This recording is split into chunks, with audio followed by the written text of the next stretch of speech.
The sun was a hot, indifferent weight on the city, pressing down on the asphalt until heat shimmered up in lazy waves. From inside the cool dark of the diner, the world outside looked bleached and overexposed. Lena watched it through the plate glass window, her body humming with the low-grade exhaustion of a 9-hour shift on her feet. The orange of her uniform felt loud in the afternoon quiet. Her white apron, stained with the ghosts of coffee and ketchup, was a map of her day. She was 19 and she felt ancient.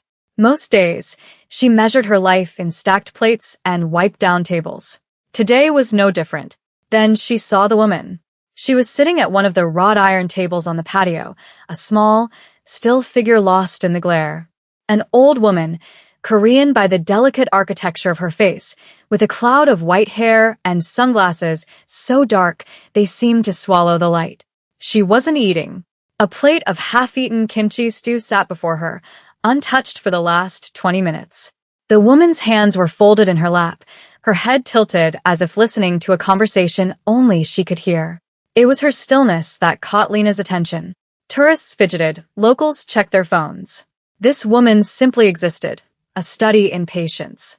Lena watched as the woman reached a tentative hand out, searching for her water glass. Her fingers brushed past it, once, twice, before retreating to the safety of her lap.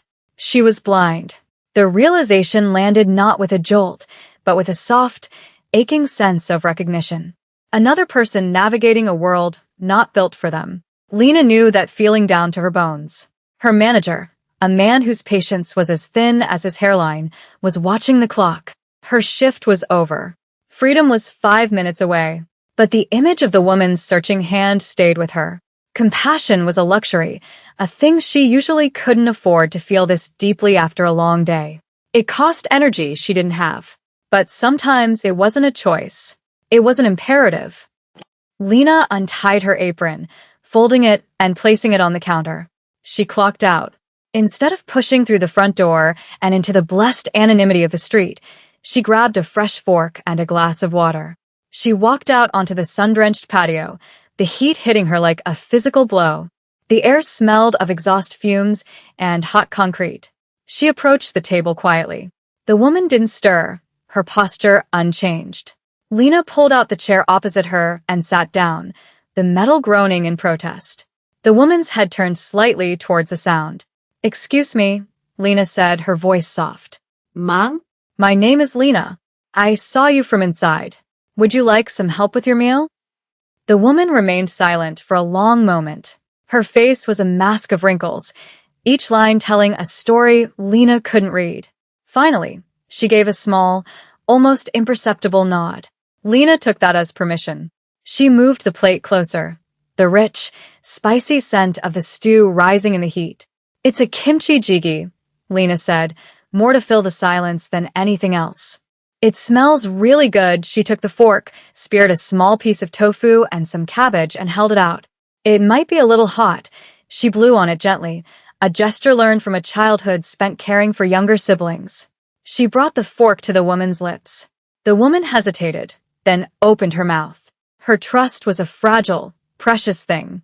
Lena fed her slowly, carefully, describing each bite. The soft tofu, the fermented tang of the kimchi, the savory pork. They ate in a shared silence, broken only by Lena's quiet murmurs and the distant sounds of the city. It was an act of profound intimacy, feeding a stranger under the harsh afternoon sun. Lena didn't think about why she was doing it. She didn't think about the ache in her feet or the bus she was going to miss. For these few minutes, there was only the quiet rhythm of the fork, the woman's silent acceptance, and a strange sense of peace that settled over her, cool and soothing as a glass of water. She was just a tired girl in an orange dress, feeding a blind woman on a Tuesday. It was nothing. It was everything. The first sign of his arrival was not a sound, but a shadow. It fell over their table, sudden and complete, eclipsing the harsh sun. Lena looked up, blinking against the abrupt change in light. 2 men stood there, dressed in dark suits that seemed to absorb the heat without wrinkling. They were built like brick walls, their faces impassive and hard. Behind them, a third man stepped out of the shadow and into the light. He was tall, impeccably dressed in a suit so perfectly tailored it looked more like an extension of his body than a piece of clothing. His hair was black, with faint threads of silver at the temples that caught the sun. His face was all sharp angles and quiet calculation. He wasn't looking at the men or the cafe or the city. His entire, unnerving focus was on the old woman.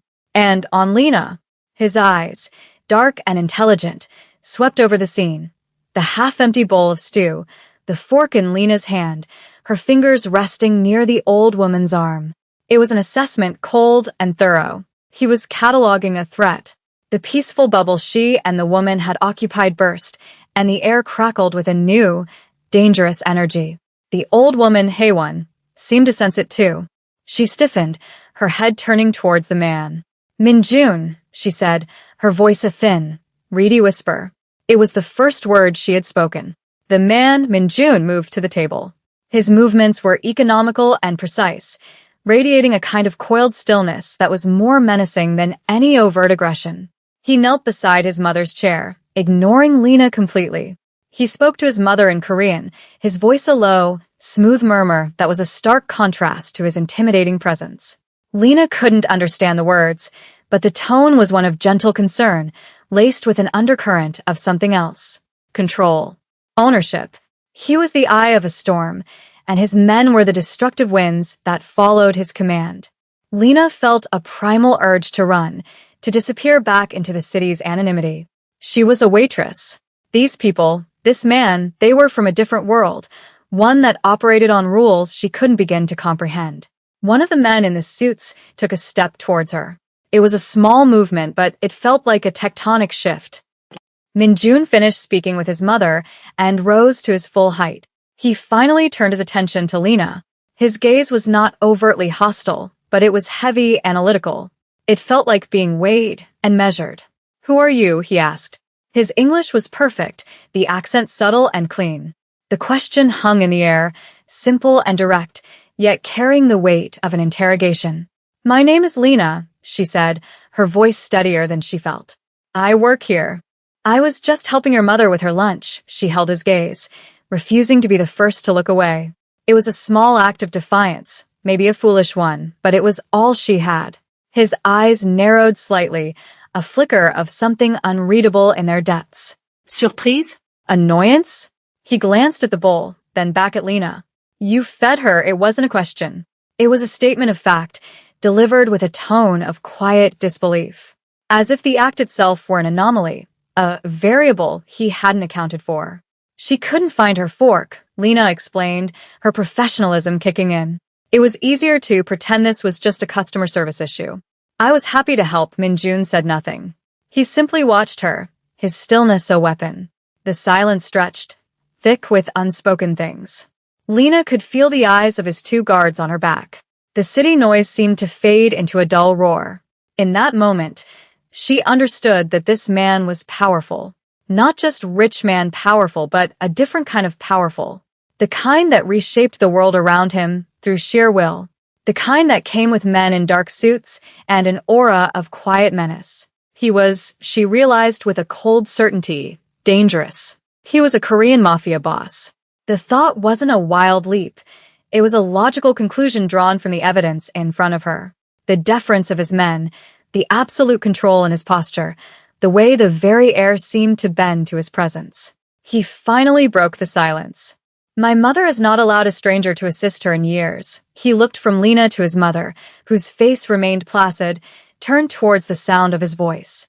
"She likes you." He took a small, pristine business card from the inside of his jacket. The card was black, impossibly thick, with a name and a number embossed in simple silver lettering. Park Min-jun. There was no title.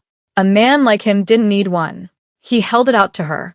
Lena looked at the card, then at his hand. Taking it felt like signing a contract she hadn't read. "I have no need for your card," she said, her chin lifting slightly. It was a reckless thing to say. She knew at the moment the words left her mouth. The air grew colder. One of the guards shifted his weight. Min-jun's expression didn't change, but a muscle feathered in his jaw. He was not a man accustomed to being refused. "It is not a request," he said, his voice dropping to a lower, silkier register. It is the prelude to a job offer. Lena stared at him, bewildered. A job offer? I have a job. A job where you wear a stained apron and serve mediocre food for minimum wage, he countered, his eyes flicking to the faded ketchup mark on her apron. The observation was clinical, not insulting, which somehow made it worse. I am offering you a position as my mother's companion. You will see to her needs. You will read to her. You will accompany her. And you will feed her. The offer was absurd. It was also terrifying. To willingly step into this man's world, the world of a mafia boss, was insane. But then she looked at Haewon, at the old woman's serene, sightless face. There was a vulnerability there that called to something deep inside Lena. And then there was the money. He hadn't named a price, but she knew it would be more than she could make in 5 years at the diner. Enough to fix the faulty wiring in her apartment. Enough to stop worrying about the grocery bill every single week. Enough to breathe. Why me? She asked, the question a genuine one. Because for the first time in a very long time, Minjun said, his gaze softening almost imperceptibly as he looked at his mother. She is at peace with a stranger. That is a commodity I cannot buy elsewhere. It seems you are the only one who sells it. He placed the card on the table. My driver will pick you up tomorrow at 8. The address is on the back. Be ready. He didn't wait for an answer. He helped his mother to her feet with a gentleness that seemed utterly at odds with the man he was. His guards flanked them, and together they moved away, a tight unit of danger and devotion, leaving Lena alone at the table with a black business card and a decision that felt less like a choice and more like a current, pulling her out to sea. The address on the back of the card led to a skyscraper that pierced the clouds, a monument of steel and glass that seemed to sneer at the grittier, more honest buildings surrounding it. Lena stood before it the next morning, feeling small and out of place in her best clothes, a simple black dress she'd bought at a thrift store. The lobby was a cavern of white marble and hushed reverence. A man in a suit, different from the ones yesterday but cut from the same intimidating cloth, was waiting for her. He led her to a private elevator that ascended without a sound, the numbers climbing at a dizzying speed. The penthouse was less an apartment and more a self-contained universe. The windows were vast sheets of glass, offering a god's-eye view of the city sprawling below. The furniture was minimalist and severe, all clean lines and muted colors. It was beautiful and sterile, a space designed to be admired, not lived in. Haewon was sitting in a chair by the window, a cashmere blanket over her lap. She turned her head as Lena entered, a faint smile gracing her lips. The girl with the kind hands, she said in accented English. Lena felt a blush creep up her neck. She spent the morning reading to Haewon from a book of Korean poetry, her voice filling the vast, silent space. It was peaceful, a strange domestic island in an ocean of unspoken threat. Minjun was not there, but his presence was everywhere, in the severe elegance of the decor, in the silent efficiency of the staff, in the way the air itself seemed to hold its breath. He returned in the afternoon. He entered the room as he had entered the patio, without a sound, a sudden shift in the atmospheric pressure. He stood in the doorway, watching them. Lena was helping Haewon with a cup of tea, her hand steadying the older woman's. He watched the simple act with an intensity that made Lena's skin prickle. He was studying her, trying to solve the puzzle of her. Why had she been kind? What did she want? In his world, every action had a motive, every kindness a price. He could not comprehend an act born of simple compassion. It was a language he did not speak. Later, he called her into his office, a room lined with books that looked as though they had never been read. My mother's happy, he stated, looking out the window at the city below. You're doing your job well. I'm just keeping her company, Lena said. That is the job, he replied, turning to face her. The salary will be deposited into your account weekly. It will be sufficient, he paused. There are rules. You will not ask questions about my business. You will not speak of what you see or hear in this house. You are here for my mother. Nothing more. Is that understood? Yes, she said. But she knew it was a lie. She was already curious. She was curious about the man who was a feared Korean mafia boss, but who tucked a blanket around his sleeping mother. She was curious about the profound sadness she saw in his eyes when he thought no one was looking. She was curious about the world he kept hidden behind his controlled facade. And she knew, with a certainty that frightened her, that her curiosity was far more dangerous than his rules. From Min-jun's perspective, the girl was an anomaly, a glitch in the system of his meticulously controlled world. He had spent his life navigating a landscape of threats, allegiances, and betrayals. Everyone he met wanted something from him: power, money, protection, or his death. Their motives were transparent, their actions predictable. He understood the grammar of greed and fear. He did not understand Lena. He had watched the security footage from the cafe patio a dozen times. He had seen her, tired after her shift, choose to stay. He had watched her feed his mother with a patience and gentleness he had not witnessed since his own father was alive. There was no angle, no play. It was a purely altruistic act, and the purity of it baffled him. It made him suspicious. He had his men run a background check. Lena Davis, 19. An orphan raised in the foster system. No criminal record. Worked 2 jobs to afford a tiny apartment in a bad neighborhood. Her life was a testament to quiet survival, a long, unbroken line of just getting by. She was utterly, disappointingly ordinary. And yet, she had accomplished what his money and power could not. She had broken through his mother's wall of grief-stricken silence. After his father's death, Haewon had retreated into herself, and her blindness, once a manageable condition, had become a fortress. She refused help, trusting no one. Until Lena. He found himself watching her. He would stand in the doorway of the living room and observe as she read to his mother, her voice a low, calming melody. He watched as she described the changing colors of the sky as the sun set, painting a picture for a woman who could not see. She moved through his cold, empty home and filled it with a warmth it had not known. She was not afraid of him. That was the most unsettling part. His employees were terrified of him. His enemies, rightly so. Even his allies treated him with a careful, calculated deference. Lena looked at him directly.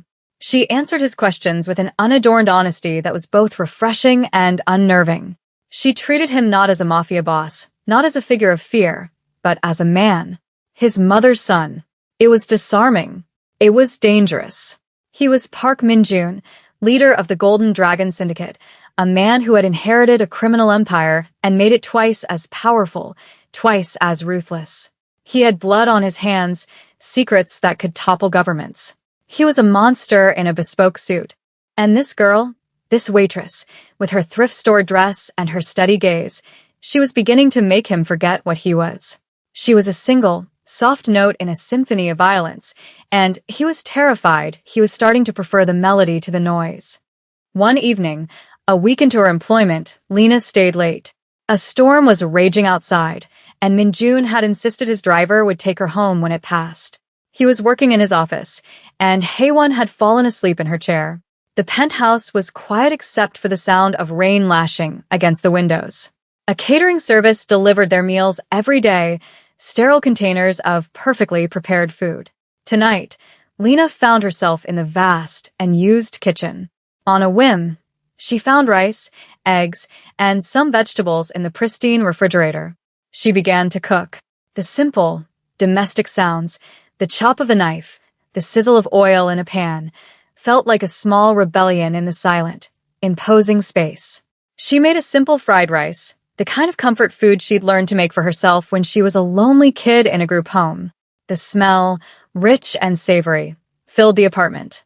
She heard a noise and turned. Min-jun was standing in the kitchen doorway, his suit jacket off, his tie loosened. He looked tired. He was watching her, his expression unreadable. "What are you doing?" he asked. "I was hungry," she said simply. "There's enough for 3, she didn't know why she offered. It was an impulse. He hesitated, then walked into the kitchen and sat at the small island. It was probably the first time he had ever done so. Lena served 2 plates, setting one in front of him. They ate in silence, the only sounds the clinking of their forks and the drumming of the rain. The food wasn't fancy. It was simple, nourishing, and real. "It's good," he said after a few minutes. The admission seemed to cost him something. "Thank you." They finished their meal. Lena stood to clear the plates. "Leave it," he said. "The staff will clean it in the morning." "I don't mind," she said, taking his plate to the sink. She could feel his eyes on her back. Why did you do that? He asked, his voice quiet. Do what? Stay. At the cafe, Lena stopped, her back still to him. She thought for a moment. She looked lonely, she said. I know what that feels like. She turned to face him then. The distance between them felt charged, electric. In his eyes, she saw a flicker of something she had not seen before. Not calculation, not suspicion. A deep, profound vulnerability. It was the look of a man who was just as lonely as the old woman on the patio. In that moment, the Korean Mafia boss disappeared. All she saw was Min-jun, a man in a silent house, eating a simple meal, watching the rain fall. It was a dangerous illusion, but she let herself believe it, just for a second. The illusion shattered 3 nights later. Lena was reading a novel to Haewon when the world exploded. The sound was deafening, a concussive blast that shook the building to its foundations. The floor-to-ceiling window across the room spiderwebbed, then imploded, showering the marble floor with a cascade of glittering, deadly shards. Alarms blared, a high-pitched, insistent scream. Lena's first instinct was pure animal terror. Her heart hammered against her ribs. Her second, overriding instinct was Haewon. She threw herself over the old woman, shielding her frail body with her own as the room was plunged into chaos. Men in dark suits, Min-jun's men, materialized from nowhere, guns drawn, shouting in Korean. The air was thick with the smell of cordite and fear. Min-jun himself appeared, moving with a lethal grace that was terrifying to behold. He held a pistol in his hand, and he used it with an efficiency that spoke of long, brutal practice. He was no longer the quiet son, the lonely man. He was the mafia boss, a predator in his element. He barked orders, directing his men, his face a mask of cold fury. His eyes found Lena, huddled over his mother. For a split second, his focus broke. A new kind of fear entered his eyes. Not for himself, not for his empire, but for them. Get her out of here, he roared at one of his men, pointing towards Lena and Haewon. The guard grabbed Lena's arm, pulling her up. No. Lena shouted, clinging to Haewon. I'm not leaving her. The guard tried to separate them, but Lena held on with a strength born of pure adrenaline. She would not let this terrified, blind woman face this alone. Min-jun crossed the room in 3 long strides, the sounds of gunfire echoing from the hallway. He knelt in front of them, grabbing Lena's shoulders. His grip was like iron. Lena, look at me, he commanded. She met his gaze. His eyes were wild, desperate. You have to go with him. He will take you both to safety. I need you to be brave. I need you to protect my mother. Do you understand? He wasn't asking her as an employer. He was begging her. In the midst of chaos and violence, he was entrusting her with the one thing in the world he truly valued. Okay, she whispered, her voice trembling. Okay, the guard led them away, down a service corridor and into a reinforced elevator. As the door slid shut, Lena's last image of Min-jun was of him standing amidst the wreckage of his perfect, sterile home, a gun in his hand, turning to face the violence that was his life. The safe house was a nondescript apartment miles away, anonymous and Spartan. It was clean, but it had the transient feel of a place no one called home. For 2 days, Lena and Haewon stayed there, guarded by one of Min-jun's silent men. Lena cared for Haewon, who was shaken but unharmed. They spoke little, but their silence was a shared comfort, a bond forged in terror. On the 3rd night, Min-jun arrived. He looked like a ghost. There were dark circles under his eyes, and a cut on his cheek was stitched with stark black thread. His suit was rumpled. The invincible armor was cracked. He sent the guard away, leaving the 3 of them alone. He went first to his mother, kneeling before her and speaking in low, soothing Korean. He held her hand, his head bowed. Lena watched from the doorway, feeling like an intruder on a moment of profound, private grief. After a few minutes, he left his mother, who had drifted off to sleep, and came to the small kitchen where Lena was making tea. He leaned against the counter, the posture of a man held up only by his own will. It was a rival faction, he said, his voice rough with exhaustion. A message.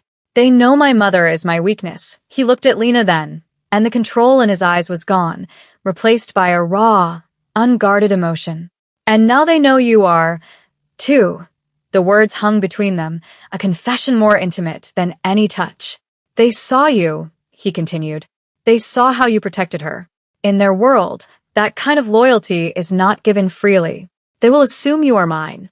That makes you a target. Lena's hands trembled, and she gripped the warm mug of tea.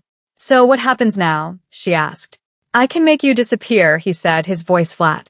A new name, a new life, somewhere far away from all this. You would be safe. You would be free. It was the out she should have been praying for. A chance to escape this dark, violent world and go back to her simple, anonymous life. But the thought of leaving, of never seeing him or his mother again, left a hollow ache in her chest. She had seen the monster, But she had also seen the man. and she was no longer sure where one ended and the other began. She looked at him, really looked at him, at the exhaustion etched on his face, at the profound loneliness in his soul. She saw the weight of the empire he carried, the blood on his hands, the love for his mother that was his only anchor. And what about you? She asked softly. He looked confused. What do you mean? You offer to send me away, to keep me safe. Who keeps you safe, Minjun? The question seemed to break something in him. He closed his eyes, a shudder running through his powerful frame. For the first time, he looked not like a feared Korean mafia boss, but like a man utterly and completely alone. He was silent for a long time. No one, he finally whispered. The word was a shard of glass. I chose this life. Or it chose me. It does not matter which. The consequences are the same. I am what I am. He opened his eyes, and they were filled with a terrible, bleak honesty. You should run from me, Lena. I am a poison. Everything I touch, I corrupt or destroy. My whole life. People have left, Lena said, her voice quiet but firm. Foster parents, friends, people who were supposed to care. I'm tired of running, and I'm tired of being left behind. She took a step closer to him, closing the space between them. The air was thick with unspoken feelings, with the terrifying possibility of what came next. What if I don't want to go? She asked. What if I want to stay? His breath hitched. He looked at her as if she were a language he was only just beginning to learn, a puzzle he was desperate to solve. To stay is to choose this, he said, gesturing vaguely at the world outside, a world of violence and shadows. It is to choose me. All of me, he reached out, his hand hesitating for a moment before his fingers gently brushed her cheek. His touch was tentative, almost reverent. They will say I forced you, that I took you. They will call you the mafia boss's wife. I don't care what they say, she said, leaning into his touch. Her choice was reckless, insane. It defied all logic and every instinct for self-preservation. But it felt like the only true thing she had ever done. I will not be taken. I will choose to stay. A single tear tracked its way down his face, a crack in the marble facade. He did not offer her a ring, or a promise of a normal life. He offered her the only thing he had, the dangerous, complicated truth of himself. And in the quiet of the safe house, surrounded by the ghosts of his violent life, Lena accepted. It was not a fairy tale ending, but a beginning, fragile and uncertain, a quiet promise made between a waitress and a king in a kingdom of shadows.